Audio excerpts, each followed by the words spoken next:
years sober, and my wife's telling me that she was molested by her stepdad's brother. And I'm like, okay, I know how brothers are. They know how each other are. Okay, like if your brother is a child molester, you fucking know how he is. So you're not going to let him around your kids. So I'm thinking the stepdad probably knew about it. Okay? And I'm thinking, I'll just go kill that motherfucker. You know, it's like sober. And then on top of that, the stepdad started coming to Thanksgiving dinner and shit like that. Mm-hmm. Yeah. That his brother never did. But when his stepdad died, the guy, his name is some fucking child molester name. It's something like fucking Leonard or some shit like that. Mentally, you stored that away. Thank God his name wasn't fucking Bill. His name, but anyway, he shows up at the funeral. And like my wife's okay with going to the funeral with the guy and everything. Yeah. She says she feels sorry for him. That is crazy. And I'm living in this small town, Bartlesville, Oklahoma, 40,000 people. Where fucking and two people in that town I'm living in. That fucking Lloyd Anderson, what is it, that Lloyd Wright? He built that tower up there. Yeah. So two people there, at least two people that I know of, they know what happened to my wife, and they're probably sitting back fucking laughing. Yeah, I raped that little fucking girl. I could do it again. Yeah, I'm like rolling all this in my fucking head, man. And then I'm thinking, these guys think I'm a punk because I'm like, you know, doing everything for her, whatever, you know, trying to give her all this money and everything. And I got sick. So it actually came up on the inventory I did at 12 years sober with Bob Darrell here in town. Yeah. I drove over to Bob's house from Oklahoma. I got in my fucking car, made an appointment with Bob, booked a hotel room for 3 nights, and drove out here to do my fifth step with Bob. He's been sponsoring me for like 3 months at the time. Mm-hmm. It's like 5 years ago. I get at Bob's house, and I'm thinking Bob's going to fucking get on board on this one, right? Mm-hmm. Like, you know, I'm fucking right about this. And now I felt like shit after this inventory. This is one of the few that I actually felt horrible on. But I was sharing it with Bob. I'm like, this dude molested my fucking wife when she was this pretty. I saw pictures of her. She was a pretty little girl, right? And he said, he came up with some shit like,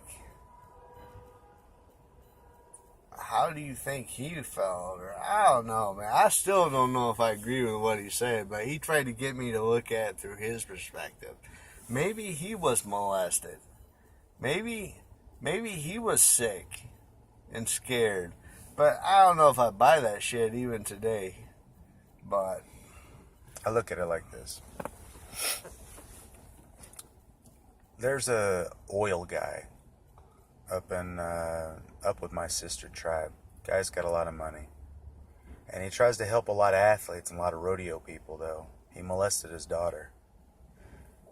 The way that I grow up, like, I talk a lot with my mom, and my mom's got about 12 or 13 years in sobriety. So, yeah. Trying to displace shame.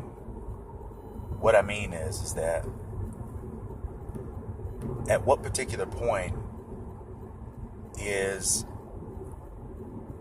the shaming enough? Not just the shame. I'm talking about for the victim too, because that's really why a lot of people that get molested and sexually assaulted, they don't come forward because, like, that mental image shit that men tend to fucking, because people still have to network in their job, and that's kind of a very taboo thing to say, like, well, I got molested or sexually assaulted, or I got, you know, something, because it's kind of like, they could be made fun of. Like, hypothetically speaking, the wicked motherfuckers out there, like I'm talking about negotiators.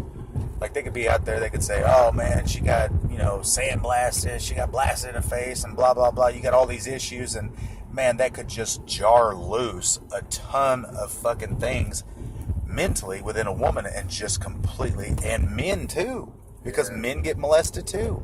Yeah.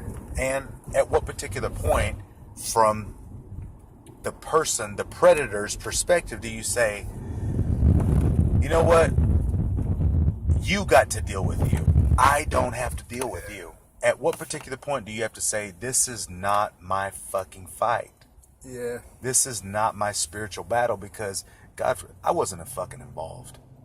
But all I do know is this. Last week, I talked to a guy that was related to this guy that owned an oil company, and he said, well, I'm wearing this patch right now. What do you think about that, Bill? Like, he said, and I said, I'm going to be honest with you. If you want to, wear it. If you don't want to wear it, don't wear it. That's up to you, because I don't try to control people, places, or things anymore, because it doesn't fucking work. And all I know is this. What that guy did to his daughter, I said, think about it. Just for a second, step back. His daughters are all in law enforcement. You know why they're in law enforcement, because they don't want it to happen to someone else. The statute of limitations are gone. I said, when he had a fucking a motorcycle accident,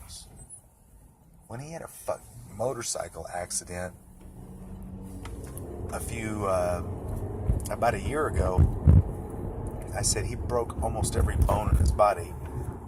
Seriously. Don't you know that happened for a reason? Yeah. I said, seriously, like, that dude's got bad karma. I'm just trying to say, look, it happens. Yeah. I said,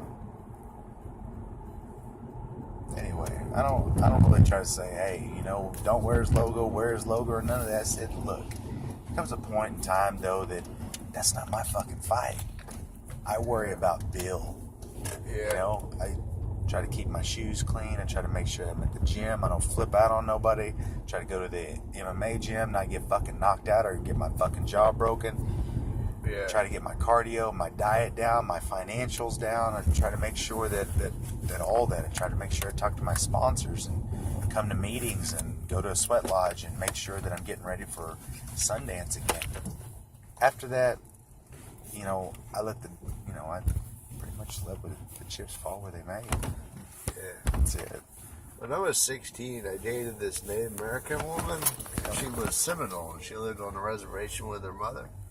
She was like homecoming queen, beautiful girl, right? Oklahoma. Oklahoma. Do you know any Dockeries? Dockeries. I got Mickey Dockery, Natasha Dockery. I sure don't. Okay, well. Anyways, I'm at her house, and me and this girl, she was 19 and I was 16. And I was just fucking her all the time. She liked it. I probably know now I was probably like a kid to her. Like fucking, maybe she had some